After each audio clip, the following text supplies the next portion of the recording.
प्रिय छात्र एवं छात्राओं, आज मैं शास्त्री प्रथम खंड अनिवार्य द्वितीय पत्र जयद्रथ वध का पाठ प्रारंभ करने जा रहा हूँ। जयद्रथ वध महाकवि मैथिली शरण गुप्त द्वारा रचित प्रसिद्ध खंड काव्य है। 1910 ईस्वी में खंड काव्य का प्रकाशन हुआ। यह 7 सर्गों में विभक्त है, जिसमें आचार्य द्रोण द्वारा चक्रव्यूह की रचना से लेकर के अर्जुन द्वारा जयद्रथ के वध तक की प्रसंग है। यहाँ हम प्रथम सर्ग के पाठ प्रारंभ करते हैं। कोई कवि काव्य या महाकाव्य की रचना करते समय उसको हमेशा यह ध्यान रहता है कि हमारा पाठ निर्विघ्न हो, जिसके चलते सब देवता, पितर या प्रकृति की वस्तुओं से लेकर प्रारंभ करते हैं। यहाँ मैथिली शरण गुप्त जी श्री राम सीता का स्मरण करते हैं और उसके बाद अपने पितर का स्मरण कराना चाहते हैं। कहते हैं कि देवता से कम पितर भी नहीं है, देवता और पितर। इसीलिए यहाँ जो है सो कहते हैं, प्रथम सर्वत्र ही जय जानकी जीवन को हो। जय जानकी, जानकी जनक की पुत्री अर्थात सीता, आजीवन जानकी की पति परम प्रिय राम। तो कहते हैं कि सर्वप्रथम सीता राम को हो, फिर पूर्वजों के शिक्षा शील की तरंगों में बहो। फिर कहते हैं कि फिर पूर्वजों की शील की शिक्षा तरंगों में बहो, फिर अपनी पूर्वजों की याद करो और उसके तरंगों में बहो। उसकी तरंग मन लहर, शिक्षा की लहर में, उसकी चरित्र में, पूर्वजों की चरित्र में बहो। दुख शोक जब जो आ पड़े सो धैर्य पूर्वक सब सहो। कहते हैं कि जीवन में दुख और शोक जब जो आ पड़े, शोक कहते हैं कि ईश्वर द्वारा प्रदत्त कोई घटना, दुख जो हमेशा जीवन में आते रहते हैं। तो कहते हैं कि दुख शोक जब जो आ पड़े सो धैर्य पूर्वक सब सहो। होगी सफलता क्यों नहीं कर्तव्य पथ पर दृढ़ रहो। कहते हैं कि सफलता निश्चित होगी, अपनी कर्तव्य के पथ पर दृढ़ रहो। अपनी कर्तव्य के पथ पर दृढ़ रहने के लिए कहते हैं कवि। तो कहते हैं कि अधिकार खोकर बैठ रहना यह महादुष्कर्म है, न्यायार्थ अपने बंधुओं को दंड देना धर्म है। इसी तत्व पर ही कौरवों से पांडवों का रण हुआ, जो भव्य भारत वर्ष में कल्पांत का कारण हुआ। कहते हैं कि अधिकार खोकर के बैठ रहना क्या है, तो यह महादुष्कर्म है। भगवान ने तुम्हें जो अधिकार दिया है उसको तुम मत खो। प्रकृति कहते हैं कि नागरिक को प्रकृति के द्वारा कुछ अधिकार मिला है, सो अधिकार को बैठकर नहीं खोना चाहिए। इस माने न्यायार्थ, यदि अपने बंधुओं को जो अपने बंधु भी यदि अन्याय करे तो उसको भी दंड देना जो है सो धर्म हो जाता है। इसमें यह नहीं सोचना चाहिए कि यह सहोदर है या पराया है या जो है सो दूसरे है, इसीलिए मुंह देख करके जो है सो दंड नहीं देना चाहिए। जो न्याय कहे तो न्याय के अनुसार यदि सहोदर भी अन्याय करे तो उसको भी दंड देना जो है सो धर्म है। अपने कर्तव्य के पथ पर हमेशा दृढ़ रहो। इसी तत्व पर कहते हैं कि इसी तत्व पर कौरवों से पांडवों का रण हुआ, जो भव्य भारत वर्ष में कल्पांत का कारण हुआ।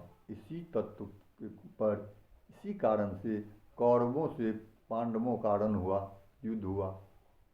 युद्ध होने के बाद जो भव्य भारत वर्ष जो है सो कल्प का अंत हो गया। सब इसके आगे चलते हैं। सब हिल मिलकर रहो, पारस्परिक ईर्ष्या को तजो, भारत न दुर्दिन देखता, मचता महाभारत न जो। हो स्वप्न तुल्य सहदेव को सर्व शौर्य सहसा खो गया, हा हा इसी सम्राग्नि में सर्वस्व स्वाहा हो गया। सब लोग कहते हैं कि सब लोग, कवि का कहना है कि सब लोग, और वास्तविकता भी यह है कि सब लोग हिल मिलकर को रहो, सब लोग को हिल मिलकर रहना चाहिए और अपनी पारस्परिक ईर्ष्या को छोड़ देना चाहिए। यदि इस तरह से होता तो आज क्या होता, तो महाभारत न होता। महाभारत न दुर्दिन देखता, मचता महाभारत न, इस तरह से महाभारत नहीं मचता है। स्वप्न तुल्य सहदेव को हमेशा के लिए शौर्य वीर जो है सो सहसा खो गया, हा हा इसी सम्राग्नि में सर्वस्व स्वाहा हो गया। और इसी सम्राग्नि में जिनके कारण सर्व स्वाहा हो गया। दुर्वृत्त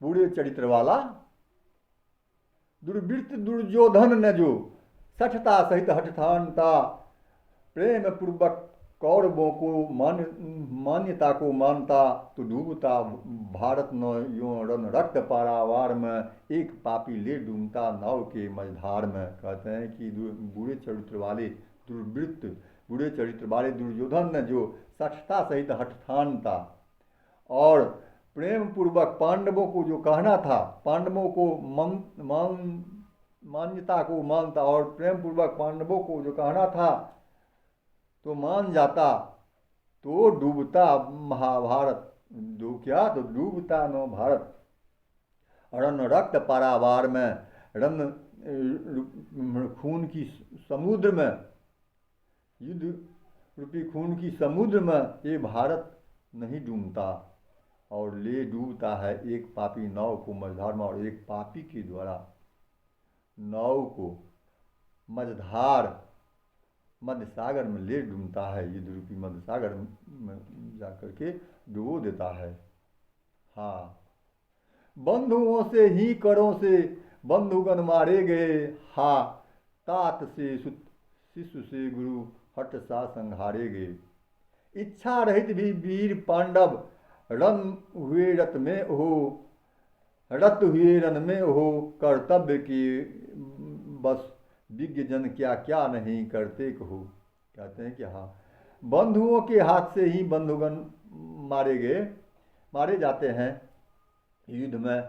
और क्या होता है, तो पिता से सुत और शिष्य से गुरु हठ सा संहारे गए।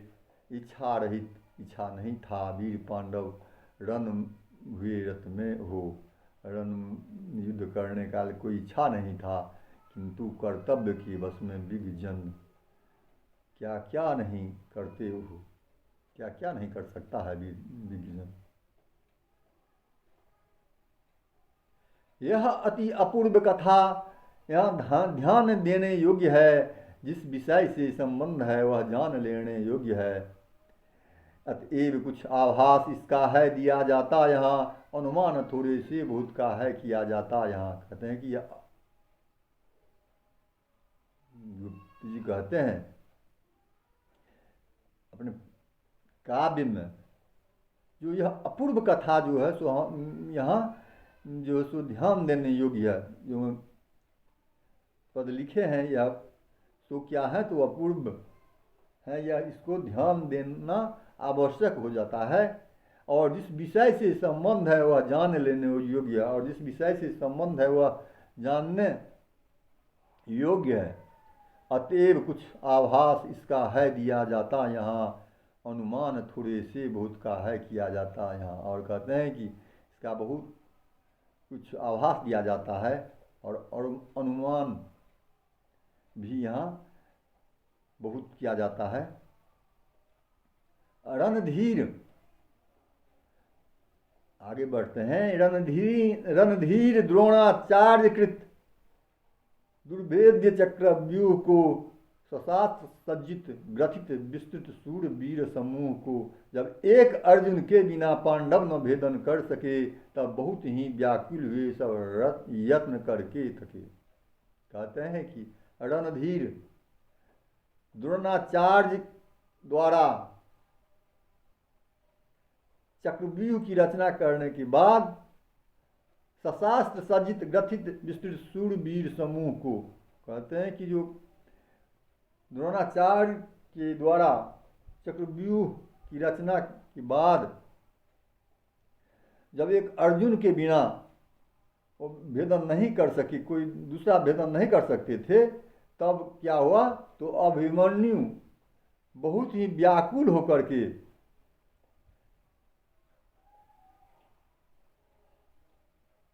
थक गए, और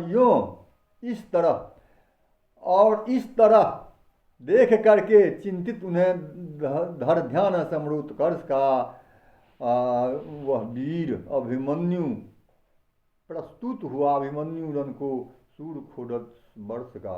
कहते हैं कि वो यूँ देख करके सब पांडवों में ये चिंतित देख करके वह समरूत कर्ष का, वह समर युद्ध का ध्यान में रख करके क्या हुआ, तो अभिमन्यु प्रस्तुत हुआ। अभिमन्यु रण को सूर खोड़स वर्ष का। अभिमन्यु जो 16 वर्ष का था और प्रस्तुत हुआ। वह वीर चक्रव्यूह भेदन में सहज ही ज्ञान था, निज जनक अर्जुन तुल्य ही बलवान था, गुणवान था। कहते हैं कि अभिमन्यु उस 16 वर्ष की अवस्था में सबको चिंतित देख करके वह चक्रव्यूह भेदन करने के लिए उद्यत हो उठता है, और वह अपनी जनक पिता के तुल्य बलवान था और गुणवान था। तब वो अपने पिता से कहते हैं, हे तात तजिए सोच को, है काम ही क्या क्लेश का, मैं द्वार उद्घाटित करूंगा बीच व्यूह प्रवेश का। यह पांडवों से कह, समर में वीर वह सज्जित हुआ, छवि देख उसकी उस समय सूर्यराज भी लज्जित हुआ। अपने तात से कहने लगी, हे तात, हे पिता, आप सोच को छोड़ दीजिए, इसमें क्लेश करने का क्या बात है। मैं चक्रव्यूह का जो है द्वार का उद्घाटित करूंगा, बीच में प्रवेश करके। यूं पांडवों से कह, समर को वीर वह सज्जित हुआ, या पांडवों से कह करके वह युद्ध के लिए जाने के लिए तैयार हुआ। छवि देख उसकी उस समय सूर्यराज भी लज्जित हुआ। कहते हैं कि समय इसको देख करके सूर्यराज मन इंद्र भी लज्जित हो जाते हैं। नरदेव संभव, मनुष्य रूपी देवता से उत्पन्न वीर वह रण मध्य जाने के लिए, बोला वचन निज सारथी से रथ सजाने के लिए। कहते हैं कि वीर बालक रण मध्य जाने के लिए अपने सारथी से क्या करते हैं, तो रथ सजाने के लिए कहते हैं। हे यह विकट सहसा देख उसका सुत विस्मित हो गया। कहते हैं इसकी विकट साहस देख करके सारथी क्या हुआ, तो विस्मित हो गया। और कहने लगा इस भांति, फिर वह देख उसका वह नया। कहते हैं कि उसकी उम्र को देख करके सारथी उसे कहने लगते हैं, हे शत्रुनाशन, हे शत्रु को नाश करने वाला, आपने यह भार गुरुतर है लिया है। द्रोण रण पंडित कठिन है, व्यूह भेदन की क्रिया। रण विज्ञ यद्यपि आप हैं, सहज ही पर सहज ही सुकुमार हैं। सुख सहित पोषित हुए निज वंश प्राणाधार हैं। कहते हैं कि हे शत्रुनाशन, हे शत्रु को नाश करने वाला, अपने आप जो भार जो लिया है उसमें बड़ा भारी भार जो आप लेने जा रहे हैं, यह जो है तो बहुत कठिन है। द्रोण द्वारा रण पंडित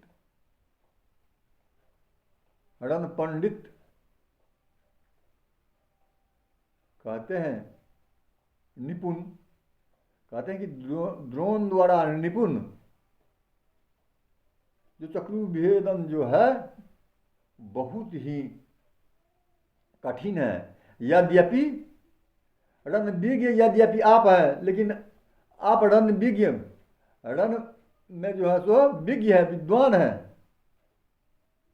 यद्यपि आप हैं पर सहज ही सुकुमार है। रणविज्ञ में आप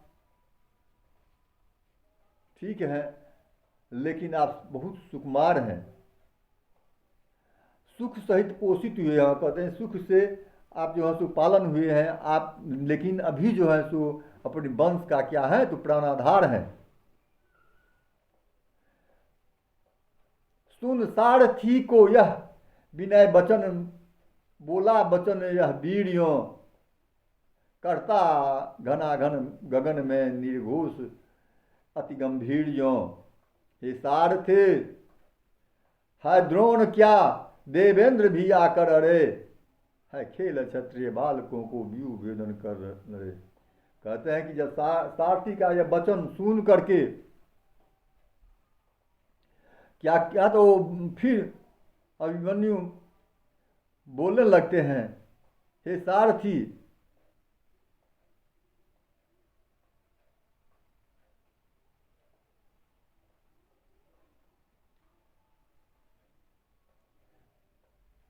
इस तरह से करता है। सुन सारथी की यह विनय, बोला वचनियों वीर्यों। करता घनाघन गगन में निर्घोष अति गंभीर्यों। कहते हैं कि गगन में, आकाश में बादल जिस तरह से बरसाता है निर्घोष, बिना घोष के, बिना आवाज के, गंभीर होकर जैसे बरसाते हैं। कहते हैं हे सारथे, है द्रोण क्या देवेंद्र भी आकर डरे। कहते हैं कि हे सारथे, द्रोण क्या देवेंद्र भी आकर लड़े। अरे है खेल क्षत्रिय बालकों को व्यूह भेदन कर खड़े। कहते हैं कि यह जो है सो यह क्षत्रिय बालक के लिए यह खेल है, वह वीर भेदन करके अवश्य लड़ेगा।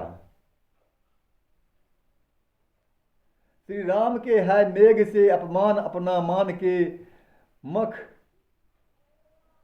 अश्व जब लब और कुश ने किया था जय ठान के। अभिमन्यु 16 वर्ष का फिर क्यों लड़े रूप से नहीं। क्या आर्य वीर विपक्ष वैभव देख कर डरते कहीं। कहते हैं कि श्री राम ने अश्वमेध यज्ञ करके अपना घोड़ा छोड़ा था, तो लब और कुश ने वो अपना अपमान मान करके क्या किया तो युद्ध किया था जयठान के। तो अभिमन्यु खो 10 वर्ष का। तो कहते हैं कि अभिमन्यु 15 वर्ष का है, तो फिर क्यों लड़े रिप से नहीं, तो शत्रु से क्यों नहीं लड़ सकता है। क्या आर्य वीर, कहते हैं कि आर्य वीर विपक्ष वैभव से, विपक्ष की शक्ति के देख करके क्या डरता है। डरने नहीं डर सकता है।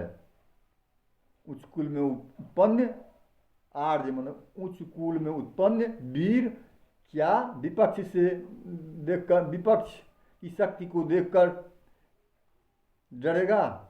नहीं। आज का पाठ यहीं समाप्त किया जाता है। इसके बाद फिर कल से। धन्यवाद।